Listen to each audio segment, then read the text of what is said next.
So we're learning the Oisir Dalet now, which is the very first, I don't know what page, it's the very beginning of the Kuntras, the first text.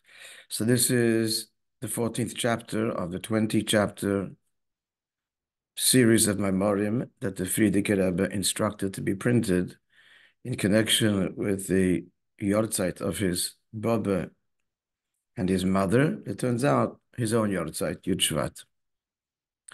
So this year, Tavshin Pei Daled, so 5784. So it's the fourth cycle that we are learning chapter 14. As you know, that would each year on Yud Shvat, he would say a maamer that begins Bosi Legani, which was that very maamer that Frierdiker Rebbe gave out, and he would focus on, in sequential order, the chapters. So the first year, Tavshin Yud Aleph, he focused on the first lines of the first chapter. Second year, the second chapter, and so on. So we're learning this year Tavshin Chav Daled, 1964, which was the first time he addressed chapter 14, and in 1984 he addressed it again. And that's what Jews all over the world are learning. Tavshin Chav Daled actually said 3 Maamorim, all on this ois. We only have in full the last one that he said at the Fabringen Motzei Shabbos, but they weave into the text that which he'd added Friday night and Shabbos morning to some degree. Okay, so now we're up to, we're in the middle of this Ois Yudalit of the Frierdiker Rebbe,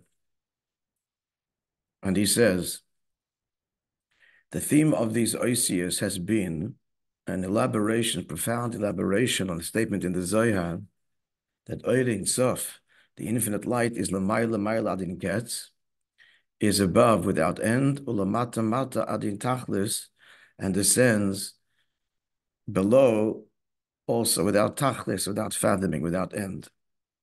Its reach is the greatest heights, endless heights, and the greatest depth.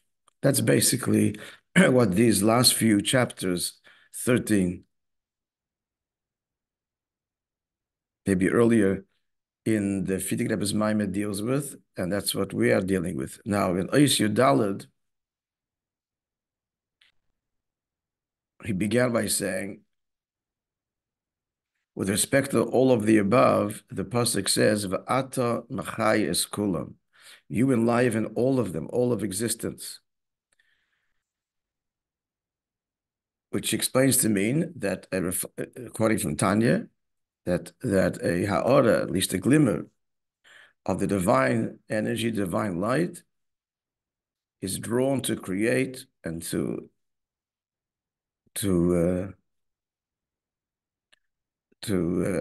animate all of existence, ma'ayin liyesh, even as he says in Tanya, down to the lowest creatures. The Oyer Chayis Eliki is drawn in all of creation. In Mesach Shamayim, if I will ascend to the heavens, quoting the pasuk in Tilim Shamata, there you are, Vatzia, and if I will spread my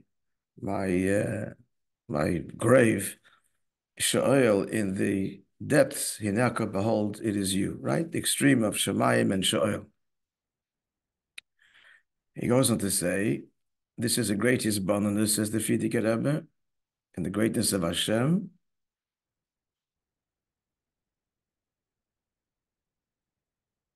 to appreciate, it's a great meditation to appreciate that Hashem's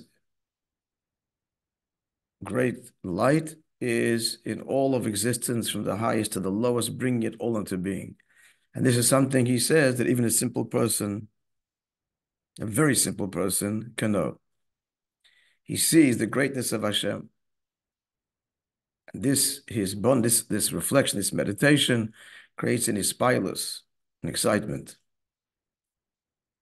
And all of this, here's the key point, friends, which is going to revolve around this, that the Oir is Ein Sof Be'etzem.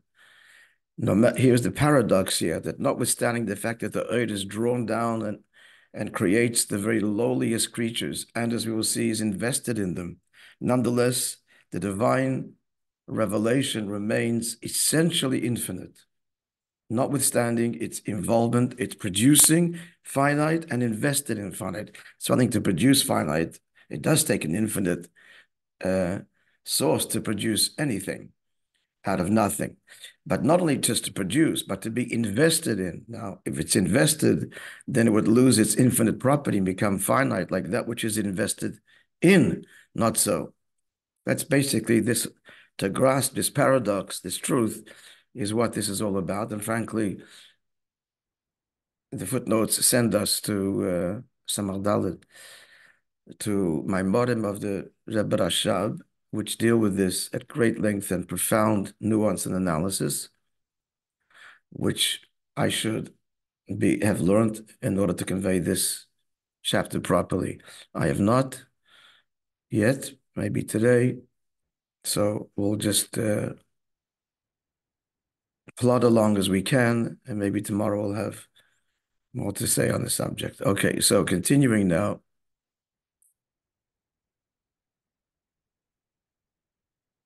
Let's pick up the text by the number 6 of V'chol Makom. Find the number 6 in the text. The line begins Mata Mamish.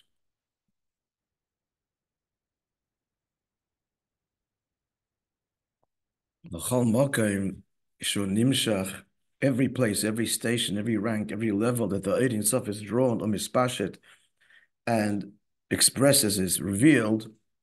So Eina Bi Spailos Vishtanos Klau, the infinite nature of the divine investure remains unchanged, notwithstanding its descent into very producing and invested very low finite levels. The Eina Kedimyen Haneshama Vaguf. This is in contrast to the soul and the body. The soul animates the body, but the soul is affected by the body. Where the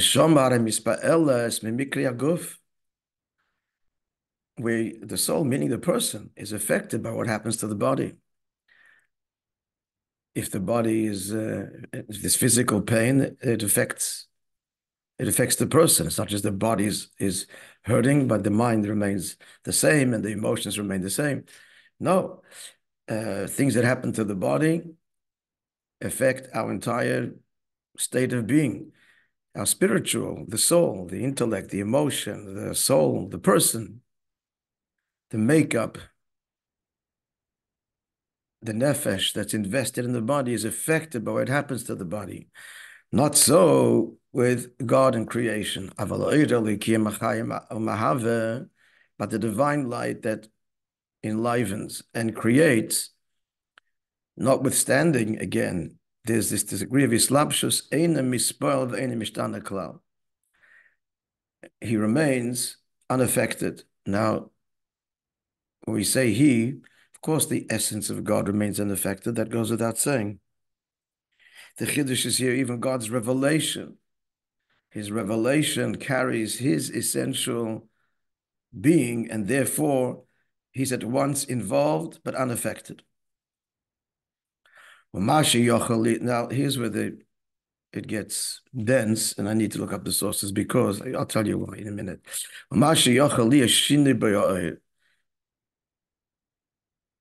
Now, also the language here is interesting. He says, what and that where there could be a shinoi, or is there or isn't there? It doesn't say, and there where the oir is affected. So he says, and there where the oir could be, leaving it open for us. You understand the point I'm making? Yeah. So that needs to be explored. So that which there could be a change in the revelation, by virtue of the fact that God is invested within creation. So that where God's investure is affected, so now he's saying it is a matter of fact. Now, in this footnote 8 again, sends us to these places. So, B'chlal, it says like this. There are two modes of divine revelation, Oir and Koyach. Oir these are all metaphoric terms. Or means light and koyach means power. They mean nothing per se other than the meaning we associate with them. That's actually not true because physical light and its mysterious properties devolve from spiritual light. Big chiddush of the Rebbe that oil is not just a marshal. Physical light is not just a marshal that the Mekabolim used. It's a rather recent marshal. You don't find the language of oil classically at all. Talmud, Medrash, etc. That goes without saying. Even the early Mekabolim didn't speak about oil. It came later. Starizal.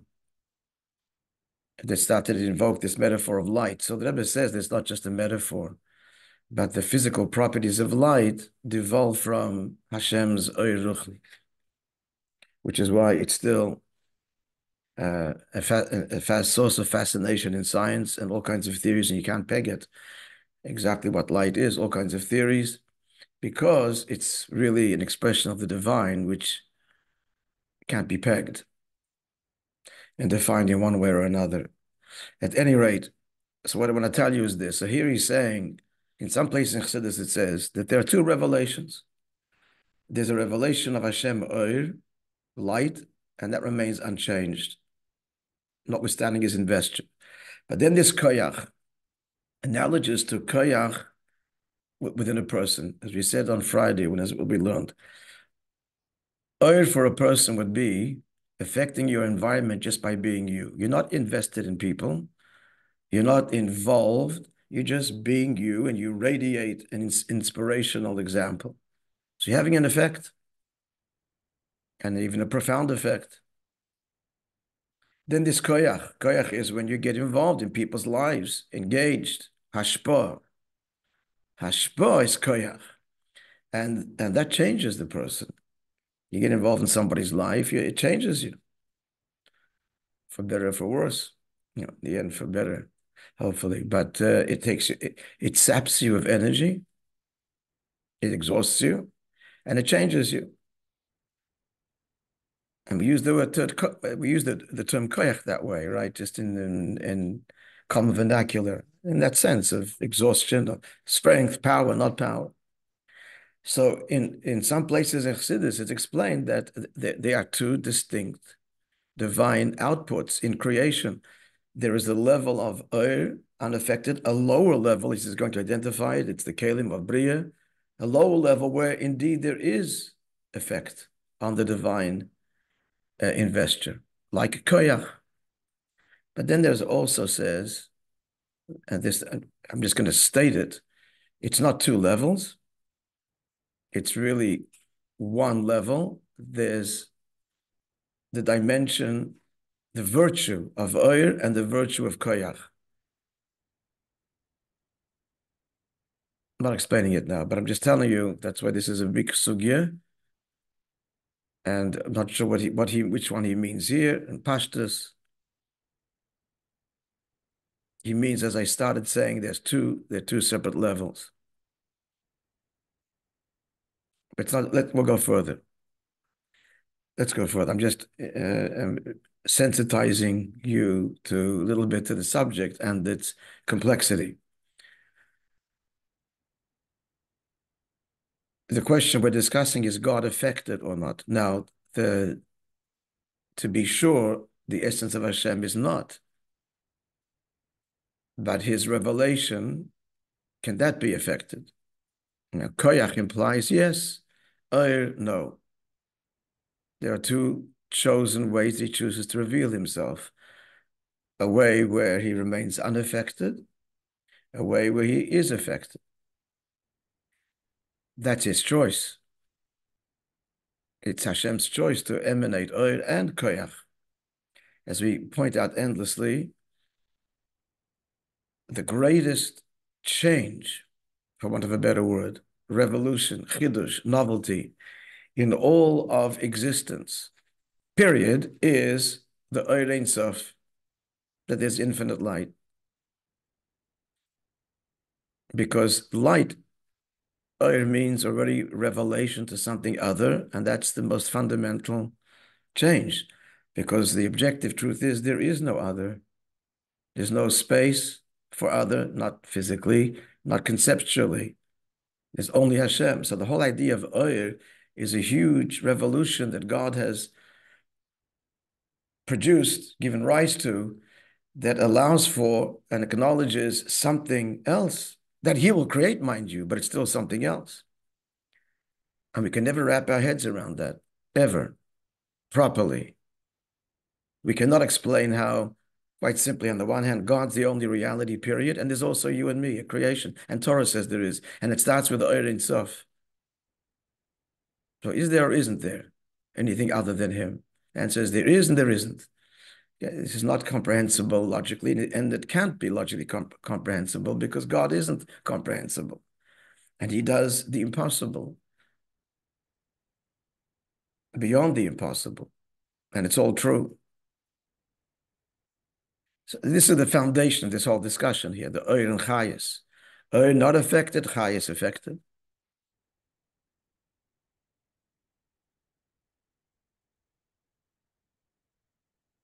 So let's continue in the text. And we shouldn't get bogged down because the Rebbe is going to explain this Ois to us. So let's learn it. Let's continue.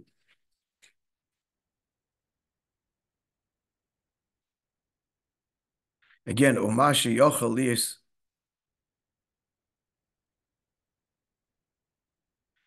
Yeah, so that where there can be a change in the Oir through Islapshus. Again, so what is that? That is the level of Koich, by the number 8. V'yadua, he's separating the levels here. The Chayish of B'chinas Koyach, where can we talk about God's output as Koyach, not Oir, namely where he has been, where it's affected, changed, compromised, become finite. Yadua the Chayish of B'chinas Koyach who mehakelim debiyah. What is biyah? Biyah is already creation. On the one hand, the other hand is part of Seder Shtalshalus. So the kelim of biyah, that is real finitude, that's a creation. So the divine energy that produces the kelim, so from there down, that's what he's saying here. From there down, we can speak about the divine energy being compromised and changing as it gets lower and lower and lower. The infinite property is no longer manifest. The infinite is blocked, as it were, and it's now finite. But he's going to say at the end, notwithstanding that, the atom, achayis kulam, the infinite light is still present, not in the overt way, in the very lowest levels of creation. Let's continue. Let's just continue, get the words. And the kelim, the biyah, the kelim means, what do you mean by kelim? He's talking about the 10 spheres of biyah and their definition, chachma, bina, they have hardcore definition. They're called vessels because they contain, a vessel means it contains something. What are they containing? They're containing God's expression. But how is he expressing himself? In highly defined ways.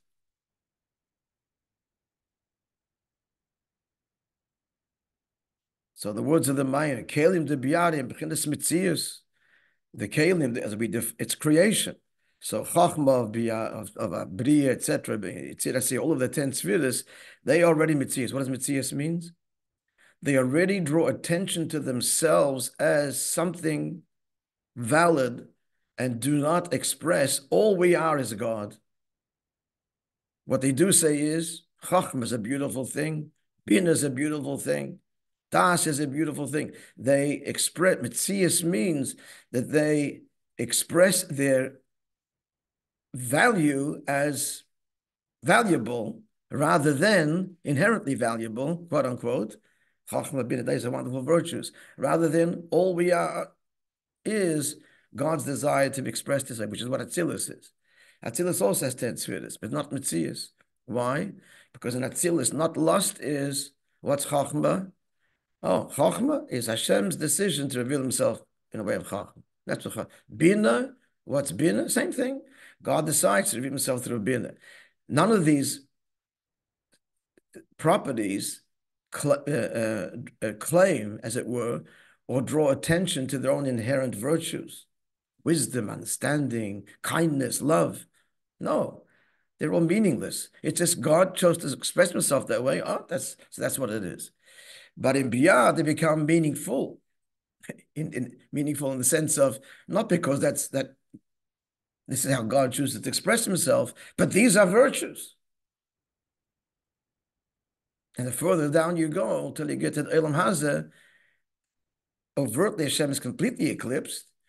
And down here in this world, we're just left with these big and small and tender and beautiful, all of these wonderful things that make up nature, that are impressive because of what they are, and lost on us completely is all it is Hashem's desire that they be, and his choice to express himself in this way.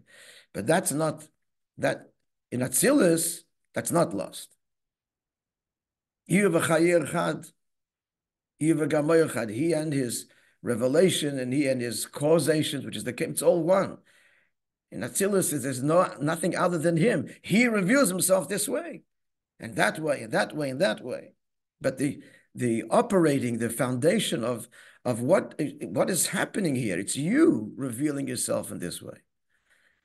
But overtly, as we go, starting from Biyah down, these very property, by divine design, start to get, wow, impressive values inherently. Why? Because Hashem is concealed.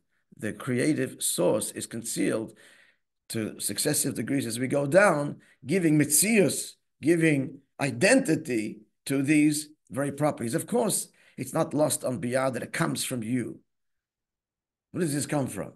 In Olam Abriya, it's a lofty spiritual world. The Gan Eden Elyon is Olam Abriya.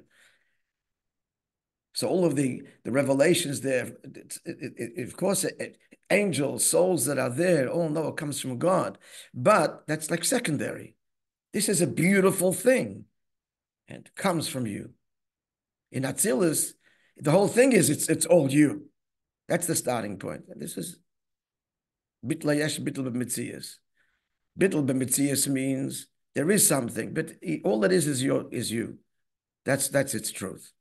Bitl yesh means this is beautiful and it comes from you. But what's my first experience? The beauty of it all, the understanding, the beauty, the chesed, the gevura. That's Gan Eden. Gan Eden Elyon is a wonderful experience. And obviously it's all divine, but it's the experience itself that is the experience. And it comes from you. Thank you very much. You served a delicious meal by your wife. So there's two ways to eat this. Two ways to enjoy it. One is, it's a delicious meal, and I love it. As he's eating, that's what he's enjoying. Now, he thanks her, of course, because he knows that what? That she made it for him, and he's completely and full of gratitude and thanks. But what's he enjoying? What's the experience here? What is taking him? What has taken him? Is the delicious food or any other experience that he has with her. Bittul Mitzias means this is all nothing per se. You made it, it's everything. Here's looking at you, right? So the first example, he's like eating, she could leave the room, he wouldn't notice. He's totally absorbed in. Then when he finishes, honey, thank you, where are you? But while he's eating, he's eating. That's what he's enjoying. Walks into the house, the aroma of the food. That's what, not he walks into that, you made a meal for me. It's the aroma that strikes him first. And Bittul Metzias is, there's nothing but you. So the whole experience is his eyes are locked on her the entire time with every mouthful because it's only enjoyable because you made it. Otherwise, there is no enjoyment. Whereas the first way, he will enjoy it no matter who makes it. You made it, so thank you. You follow? That's between Atzilus and Biyah. Oyer and Chayes. Oyer and Chayes. So the Oyer is, it's not lost, it's all you. Chayes is, it's through the Tzimtzum, etc. It comes from you, but I'm experiencing the thing, and that's beautiful. And acknowledge it comes from you. And I told you is that there's a whole other level, which maybe we'll see, is it's not two levels, it's all one. We'll have to see later if that's going to be addressed. Let's go further. Let's get the words.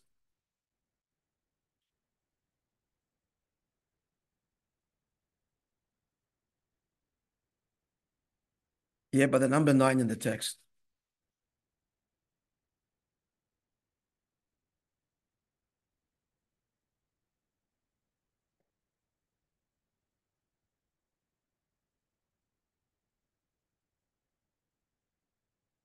It used to be a Sakoida Shanal, like the Alter Rebbe says in Tanya, which he started with, Simon Chof.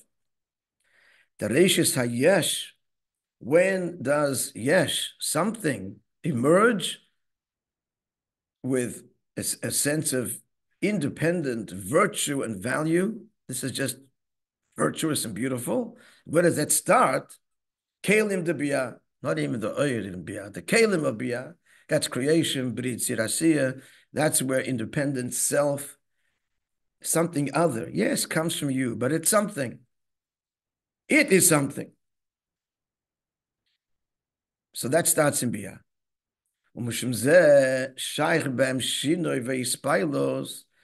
therefore, since the divine energy that is invested in Biyah has undergone such a contraction, such a concealment, that there's a sense of what? Of independence. Therefore, what's produced there, the Esses Sviris, the divine light that descends from there further down. So there's change. There's shin and isparlis. Why? Because there's more value, there's less value. There's higher, there's lower. And Atzilus, no higher and lower, it's all you. But as soon as we start to give independent to most subtle, whatever subtle degree, the actual properties, actual qualities of Chachma and Bina and Das, then there's change. And Ispilus. Bri is higher than Yitziri, Yitzir is higher than Asiyah. A whole hierarchy then emerges of higher and lower. In other words, to make it graphic, in Atzilus, the 10 spheres are all on the same plane. It's all you. You chose Chachma, Bina, Bina. Beyond that, we start to get, this is where this starts to emerge. A real lot higher, closer, greater revelation, bigger, stronger, more change. Somewhat clear? What is the change? If the moment we start to give value to the actual revelation, so it's a better meal, or not such a good meal. First course, second course, this is more filling, less filling, more exciting. There's a whole hierarchy in how we relate to what's being produced. And Atzilus, it's all equal. All the 10 surahs are on one plane. Whether we plot them like this, the be'emes, it's all on one. It's all simply you reveal yourself in this way and that way. It's all equally you. One is not more significant than the other. There's no change. Now, here comes the Chiddush. We have to, again, God willing, I'll learn the sources. He's saying, the whole thing began with, it's the Oyer in Sof that's present in all of existence. So there's a highest level, on one level of change, a hierarchy, higher, lower, more significant, less significant. But at the same time, beneath and underneath and within all of that is the Oyer, is Hashem's presence unchanging in all of it. Lost on us, but present nonetheless. But the Oyer, God's chosen revelation, the Oyer, this cloud there's no change. If Isha'enim is out of it, doesn't mix, quote unquote. Let's leave that word alone.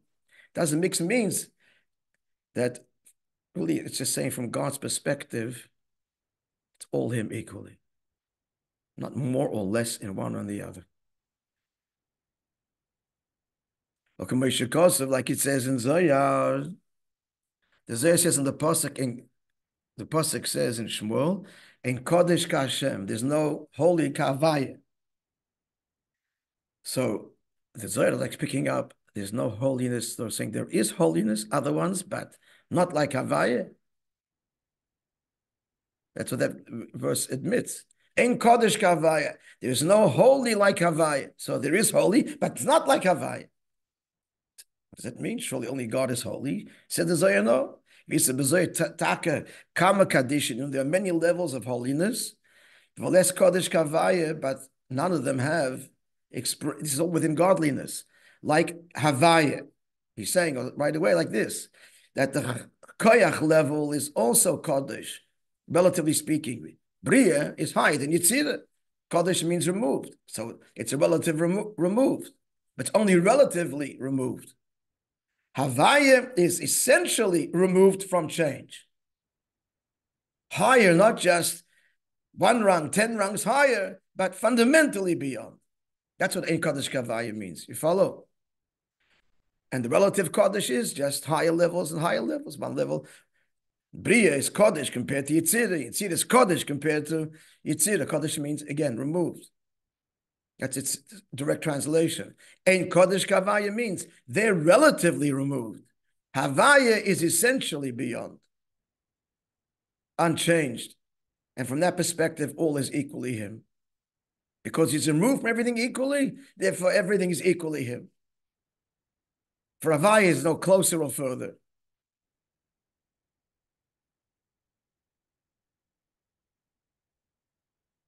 As he says, the Kodesh Havaya in the Kaddish in the Seder Ishtalshalus, the Kodesh of Havaya is not like the levels of Kodesh of Ishtalshalus. Okay, we'll stop here. We'll continue tomorrow. We'll continue Be'ez Hashem tomorrow. What time is it? I have time for it? Not really. Okay, I just want to see. I forgot what story I had. Actually.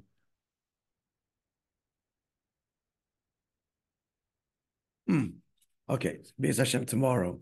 It's a story with the Alter Rebbe and the Shpalazei, the fascinating exchange that they had, and Rabbi's commentary.